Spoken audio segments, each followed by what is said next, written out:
बिस्मिल्लाहिर्रहमानिर्रहीम। अस्सलामु अलैकुम वरहमतुल्लाहि वबरकातुहू। दोस्तों, आज की इस वीडियो में हम आपको बताने जा रहे हैं कब्र की पहली रात कैसी होगी। कब्र हमें पुकार कर रोजाना क्या कहती है, क्या हमने कब्र की तैयारी कर ली है। आज की हमारी इस वीडियो का यही मौजू है, तो आइए चलते हैं वीडियो की तरफ। कब्र की पहली रात का मंजर कैसा होगा, ये एक ऐसा सवाल है जिसकी तलाश में हर दूसरा शख्स नजर आता है। आज हम इस सवाल का जवाब आपके लिए इस्लामी नुक्ता नज़र से लेकर हाजिर हुए हैं। इसके अलावा आपको ये भी बताएंगे कि आखिर कब्र इंसान को कैसे पुकारती है। क्या ये पुकार इंसान को सुनाई देती है? कब्र की पुकार। हज़रत अबू सईद खुदरी से रवायत है कि सरवरे कायनात सल्लल्लाहु अलैहि वसल्लम ने फरमाया, लोगों, लज्जतों को ख़त्म करने वाली मौत को कसरत से याद किया करो। कब्र हर दिन अपने मुर्दों से खिताब करते हुए ऐलान करती है, मैं गुर्बत और तन्हाई का घर हूँ, मिट्टी और कीड़ों का घर हूँ। जब मोमिन को दफन किया जाता है तो कब्र इसे मरहबा कहते हुए खुशखबरी सुनाती है कि मेरी पुश्त पर चलने वालों में तू बड़ा महबूब था, आज मैं तेरी हो गई हूँ और तू मेरी तरफ आ गया, तो अब मेरे एहसान को देख लेगा।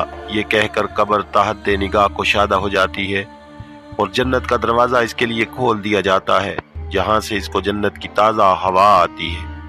हज़रत अबू हुरैरा रज़ियल्लाहु तआला अन्हु फरमाते हैं कि रसूलुल्लाह सल्लल्लाहु अलैहि वसल्लम एक जनाजे में शरीक हुए। फिर फरमाया, मैं भी आप सल्लल्लाहु अलैहि वसल्लम के हमरा था। आप सल्लल्लाहु अलैहि वसल्लम एक कब्र के पास बैठ गए और फरमाया, ये कब्र हर दिन बाआवाज़ बुलंद कहती है, ए आदम की औलाद, तू क्यों मुझे भूल गया? क्या तुझे ये मालूम नहीं कि मैं तन्हाई का घर हूँ, गुर्बत का घर, वहशत का घर, कीड़ों मकोड़ों का घर हूँ, मैं बहुत तंग घर हूँ, मगर अल्लाह जिसके लिए कुशादगी का हुक्म फरमाएगा इसके लिए कुशादा हो जाऊंगी। इसके बाद आप सल्लल्लाहु अलैहि वसल्लम ने फरमाया, ऐ कब्र, तू या तो जन्नत का चमन है या फिर आग का एक तनूर। हजरत अबू हजाज रज़ियल्लाहु तआला अन्हु से रवायत है कि रहमत आलम सल्लल्लाहु अलैहि वसल्लम ने फरमाया, मुर्दा जब कब्र में रखा जाता है तो कब्र इसको कहती है, ऐ इब्ने आदम, तो हलाक हुआ, तुझे किस चीज ने मुझसे धोखे में रखा? क्या तुझे मालूम न था कि मैं फितना, तारीकी और कीड़ों मकोड़ों का घर हूँ? तुझे किस चीज ने मुझसे बहका कर नडर कर दिया और तू मेरी पुश्त पर खूब अकड़ कर चलता था? अगर वो मुर्दा नेक होता है तो इसकी तरफ से कब्र को जवाब देने वाले जवाब देते हैं, ऐ कब्र, तू देख तो सही इसके अमाल कैसे हैं। ये अच्छाई अख्तियार करता था और बुराई से बाज रहता था। ये सुनकर कब्र कहती है, बेशक ये नेक था, अब मैं इसके लिए सरसब्ज हो जाती हूँ। मुर्दे का जिस्म इस वक्त मुनव्वर हो जाता है और इसकी रूह अल्लाह की ताला की तरफ भेज दी जाती है।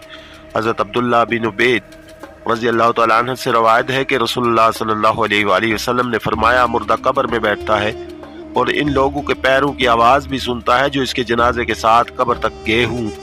मुर्दे से इसकी कब्र कहती है, ऐ इब्ने आदम, तेरी हलाकत हो, तूने मेरी तंगी, बदबू और कीड़े मकोड़ों का खौफ नहीं किया, इसलिए तूने इन चीजों से बचने के लिए तैयारी न की। अमाल मुर्दे से कब्र कहती है, तुझे मेरी तारीकी, मेरी वहशत, मेरी तन्हाई और तंगी और मेरा गम याद नहीं रहा। इसके बाद कब्र इसको जकड़ देती है, जिसके बाद इसकी पसलियों की हड्डियां एक दूसरे में पेवस्त हो जाती हैं, जबकि नेक बंदे के लिए कब्र कुशादा कर दी जाती है और इसके दाएं एक खिड़की खोल दी जाती है जहां से इसको जन्नत की हवा आती है। अल्लाह ताला हम सब को कब्र के अजाब से बचाए और हमको नेक अमाल करने की तौफीक अता फरमाए। आमीन या रब्बल आलमीन। दोस्तों, अगर आज की हमारी ये वीडियो जो हमने आपको कब्र की पहली रात के हवाले से आपके सामने पेश करने की कोशिश की है, कोशिश कीजिए इसको दूसरे दोस्तों के साथ भी शेयर करें। वीडियो पसंद आने की सूरत में चैनल को सब्सक्राइब कीजिए, लाइक कीजिए, कमेंट कीजिए। शुक्रिया।